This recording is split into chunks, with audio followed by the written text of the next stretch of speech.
Guys, in this video, I'm going to show you how to add a second account on Temu. Once you're on the Temu app, click a U at the bottom.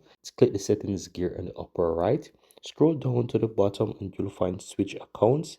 Once you tap on that, you'll have the option to add another account right here. So simply tap on the plus and you can sign in with a different email address. So let's say I click on Google, for example, I can choose a different email address. So I'm going to use this as an example and choose a different email address. I'm going to continue right here with it. So as you can see, it's currently signing me in and it's going to ask me about the phone number verification and so forth. I can go ahead and add the phone number stuff right there. You don't have to, but that's how you do it. Now, as you can see, I'm in the second account right here, and that's it.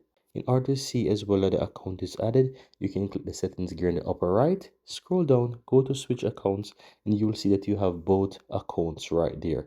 And that's it, guys.